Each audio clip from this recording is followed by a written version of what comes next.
There are plenty of NAS options available in the market, but this new NAS storage from Ugreen, the brand known for its GAN chargers and power banks, is about to change the landscape and challenge the big NAS players like Synology and QNAP. The NAS model we are reviewing today is called Ugreen NASync DXP4800 So let's dive into the review and see if Ugreen NAS storage really lives up to its hype. First, let's do a quick unboxing and see its contents. The unit comes with outstanding packaging, a NAS system, a 150-watt external power supply, 2 Cat7 Ethernet cables, screwdriver and screws for hard drives, hard drive cage lock key, thermal pads for M.2 NVMe drives, and a quick start guide. Now let's look at the specs and design. The DXP4800 is powered by Intel Pentium Gold 8505. It is based on 12th Gen Intel architecture, 5 cores and 6-thread CPU, 8GB DDR5 RAM, 128GB SSD flash system disk. It supports 4 base SATA drives, both 2.5 and 3.5-inch drives, and up to 96TB of total storage. It also supports 2 M.2 NVMe SSD slots. It supports JBOD, Basic, RAID 0, 1, 5, 6, and 10. Now let's look at the ports. On the front of the NAS, there's a power button, LED status indicator for hard drives and network, SD card reader, USB-C, and USB 3 port. And on the back, there's a big single fan that keeps the internal hardware and drives from overheating. We also have 2.5G and 10GB LAN ports, HDMI port, a single USB 3.2 port, 2 USB 2 ports, reset button, and a power supply connection. Now let's talk about the build quality and internal hardware. Ugreen NAS storage build quality is top-notch, with distinct design aesthetics, with a nice brand metallic grey color scheme. The NAS looks extremely elegant and the chassis is made out of aluminum, with nice drives labeled up front. Ugreen also includes the dust filter for cooling fan and plenty of labels all around the NAS for good business brand presence.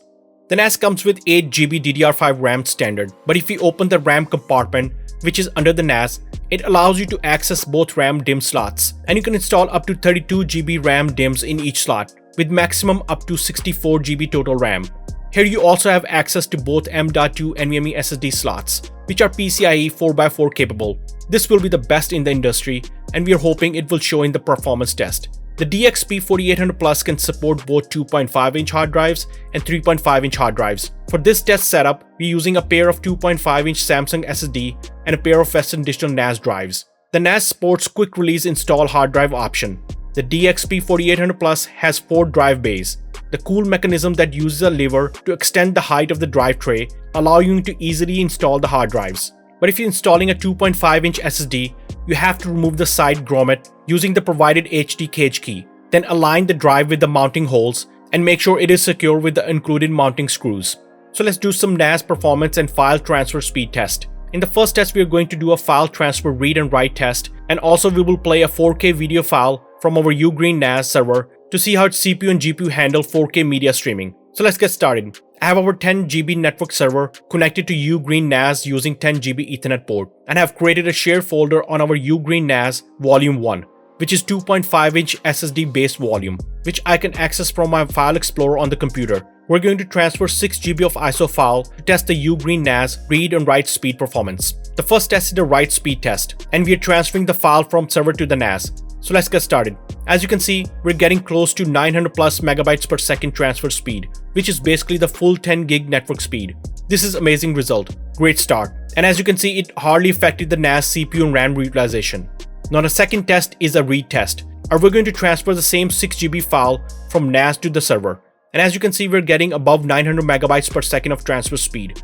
Again, we are pretty much saturating the 10GB network speed. And also, CPU and RAM utilization are well below 10%. But keep in mind, the speed will vary once more people are accessing the NAS and doing more read and writes. But so far, excellent results and assures Ugreen's performance claims.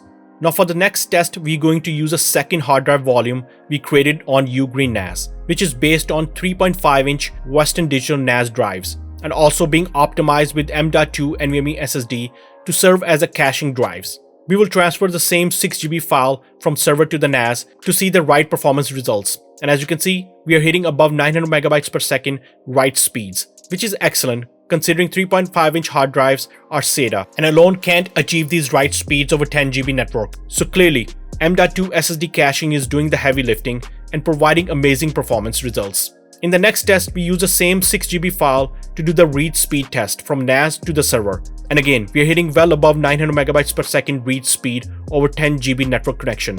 Excellent results, and highly recommend using M.2 SSD for caching. It makes tremendous difference, especially if you're using 10 GB network. Now for the final test, we are going to play a 4K at 30 frames per second MP4 video clip from the NAS to see how the CPU will handle 4K media streaming. To my surprise, the CPU handled the 4K video file without any problem. We played the 4K video file from both volumes just to confirm. The CPU and GPU utilization stayed well below 5%, which is a great performance by the Ugreen NAS operating system and hardware. Ugreen also did a great job with the cooling design. In order to access the CPU and motherboard, you have to remove the 4 screws holding the motherboard tray. As mentioned before, Ugreen is powered Intel 5-core 6-thread CPU, and I'm glad to share that Ugreen is using a big passive heatsink for CPU cooling. The rear fan airflow also helps cooling the CPU heatsink, and during our testing, I hardly hear the fan noise or feel the NAS CPU getting overheated. Overall, great hardware design. Now let's review how to set up Ugreen NAS server and its operating system. The Ugreen NAS server setup was an easy process. You have the option to set up NAS from the web browser or using multi-platform apps, which can be downloaded from the Ugreen website. The app supports iOS, Android, and other platforms. In order to install the app on iOS iPhone device, you have to install Apple's Test Flight app. Then click on the link from Ugreen's website to install and initialize the Ugreen's iOS app install. I have to say, Ugreen's app is one of the best NAS app out there. It shows all the same configuration options you can find using the web browser. So we will go through the Ugreen setup and operating system settings quickly to see the available options. The Ugreen operating system has very clean interface. When you first log in, you will see the tiles labeled Package File Manager, Control Panel, Storage Manager, App Center, Logs, Support, Task Manager, and AI Search. On the right top corner, we have CPU and RAM utilization information, alerts, search, and admin panel. The App Center shows all the available apps. The app selection is currently limited, and Ugreen assured they're working on bringing tons of new apps in the future updates. You can also install the Plex server using Docker container, and there are plenty of guides available for that. It will also support Jellyfin. Under Storage Manager, you will get the storage system status, hard drive status information, and temperature. Under Storage Management, you will see the storage pools and volumes, also the total capacity and used space. Here you can select the volume and create NVMe caching. Under Hard Drive Management, you will see all drive informations. You can do health status, and under Advanced Settings, you can turn on bad sector system warning and the external storage management as well. Moving on to the control panel, you have user management, file services, device connection, domain LDAP, and terminal settings. Then under general, hardware and power information, time and language, network settings, security settings, indexing service, about, system update, and restore options. There are plenty of options for general user or advanced users, and Ugreen is working on adding plenty more interesting features in the future updates. Let's do the final summary. The Ugreen DXP4800 Plus NAS server is an excellent NAS for home or advanced users or even small businesses looking for personal cloud or local storage to either back up their data or shared photos or use it as a multimedia streaming server. And it performed extremely well in all those categories and priced under $400 at the time of this review from the Kickstarter page without the hard drives. Ugreen also launched multi-NAS servers, and I can think they're all as great as DXP4800 Plus when it comes to performance and user-friendly mobile apps. On that basis, I highly recommend Ugreen's DXP4800 Plus NAS server to anyone who's in the market for an affordable NAS with the industry-leading hardware without breaking the bank. Let me know what you guys think of the Ugreen's DXP4800 NAS server review in the comments below. If you like this video, please like and sub to the channel and hit the bell icon for notifications for the future videos. Thanks for watching and see you in the next one.